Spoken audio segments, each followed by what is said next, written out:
मदरसा शिक्षा को लेकर जो भारतीय जनता पार्टी की सरकार एक विधेयक लेकर आई है, इस पर एक सिंपल मेरा रिएक्शन ये है कि जब भी भारतीय जनता पार्टी की सरकार कहीं फंसती है और किसी विषय पर उलझती है, तो वो चाहे महंगाई हो, चाहे कानून व्यवस्था हो, चाहे उन पर खनन का विषय अगर केंद्र में संसद में भारतीय जनता पार्टी के पूर्व मुख्यमंत्री त्रिवेंद्र सिंह रावत जी जो मौजूदा सांसद हरिद्वार हैं, वो अगर इस विषय को उठाते हैं तो उसको कवर अप करने के लिए इन्होंने मज़ार, मस्जिद, मदरसा जैसे शब्दों को प्रयोग करते हैं और उस पर अपनी कार्रवाई शुरू कर देते हैं।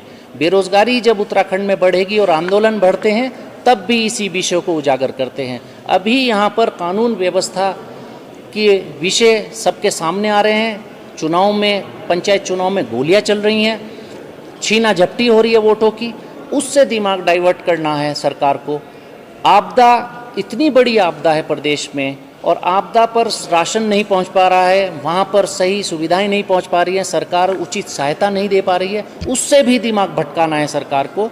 तो एक सीधा सा इनके पास हथियार है, मस्जिद और मदरसा और मज़ार को लेकर ये आ जाते हैं। अगर मदरसा शिक्षा में सरकार को सुधार करना चाहती है तो एक बार करे।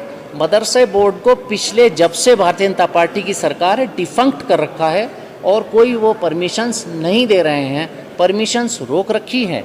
और जब वो डिफंक्ट कर रखा है, अब उसको नया बनाएं, नया नाम दें, स्वरूप बदलें, उसकी ज़रूरत ही कहाँ पड़ती है। आप जो भी मदरसा बोर्ड बना हुआ है वो संवैधानिक व्यवस्थाओं के तहत बना हुआ है। अनुच्छेद 29, अनुच्छेद 30, वो सब संवैधानिक व्यवस्थाओं के तहत बना हुआ है। और मैं एक बात आपको बोल दूं, हम बार बार एक बात कहते हैं कि भारतीय जनता पार्टी संविधान में विश्वास नहीं